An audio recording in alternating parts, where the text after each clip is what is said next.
John Tolkien é mundialmente famoso por ter criado a maior obra de fantasia de todos os tempos, O Senhor dos Anéis, que ficou conhecido do grande público graças aos filmes do Peter Jackson. Mas quem não é fã pode não saber que O Senhor dos Anéis é apenas uma parte muito pequena da obra desse autor, que criou praticamente sozinho toda uma mitologia com milhares de anos e dezenas de histórias. E é justamente uma dessas histórias que eu vou comentar aqui hoje, nesse livro que foi publicado ano passado pela editora HarperCollins e teve um significado muito particular para mim nesse momento em que estamos vivendo. Eu sou o Diego, professor, livreiro, tradutor, crítico literário e apaixonado por livros. Venham comigo conhecer A Queda de Gondolin. Went to the forbidden gate of Gondolin the Great to warn the king against the doom. Antes de tudo, eu preciso dizer que sou um grande fã do Tolkien. Ele teve uma grande importância na minha vida. Eu não conhecia a obra dele, não conhecia O Senhor dos Anéis, até ser lançado o primeiro filme.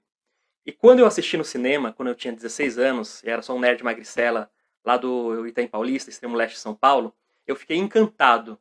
E desde então procurei saber tudo a respeito do autor e da obra. E aí eu fiquei conhecendo O Senhor dos Anéis, outras obras do autor como O Hobbit. Foi nessa época também que lançaram essa revista aqui, que é O Mundo Fantástico de Tolkien, que eu colecionei algumas edições. E nelas eu teve uma matéria sobre as músicas inspiradas no Tolkien, e eu fui atrás delas. Até então não tinha nenhum gênero musical. E foi conhecendo obras como Blind Guardian, Starway to Heaven e outras que eu fiquei fã do gênero folk metal. Então podemos dizer que Tolkien, de certa maneira, definiu a minha vida.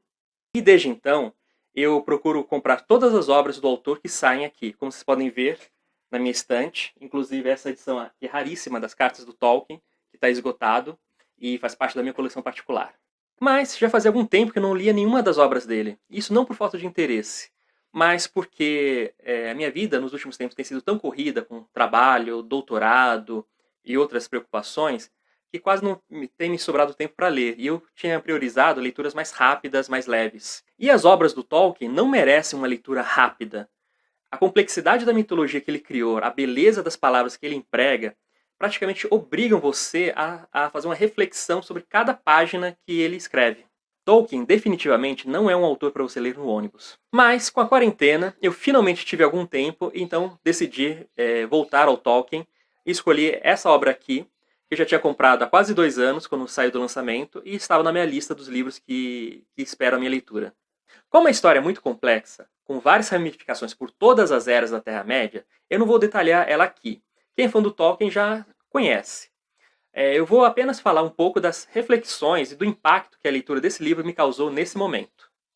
Mas, resumindo muito resumidamente a história, A Queda de Gondolin fala sobre a história de um homem, Tuor, que é enviado pelo deus do mar Ulmo numa missão para encontrar Gondolin, a cidade perdida dos Altos Elfos, para convocá-los numa última aliança de elfos e homens contra o primeiro Senhor do Escuro, Melkor, ou, aqui nessa versão, Melkor.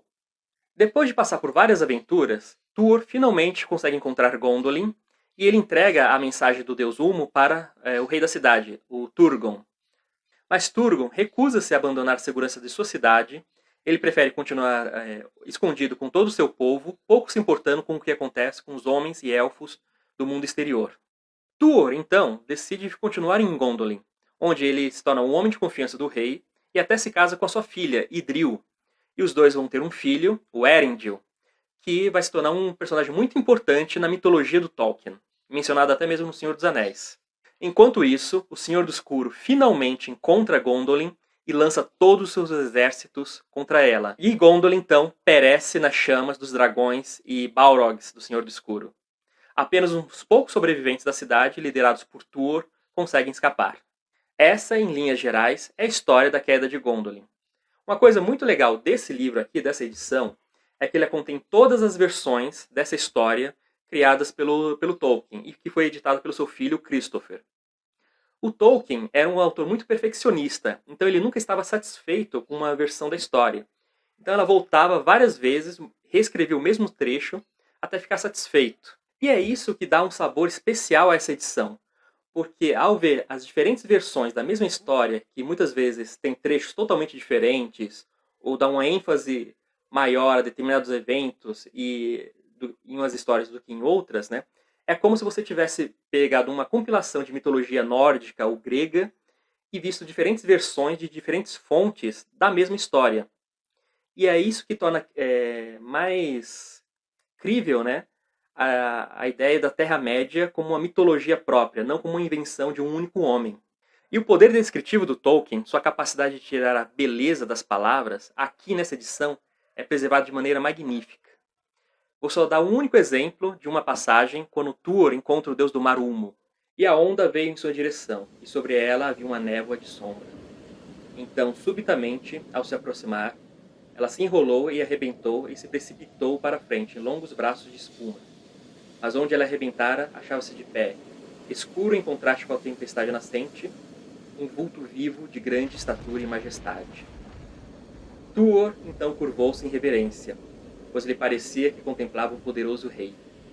Ele usava uma alta coroa como de prata, da qual caíam seus longos cabelos como espumas brilhando no ocaso.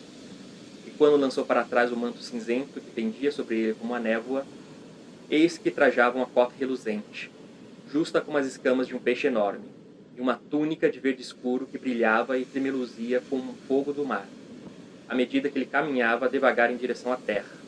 E esse poder narrativo do Tolkien está a serviço de transmitir a sua mensagem filosófica, que está presente em todas as obras dele, incluindo O Senhor dos Anéis. Uma característica central das obras do Tolkien é o sentimento de perda e tragédia que está inerente a todos os eventos que ele descreve.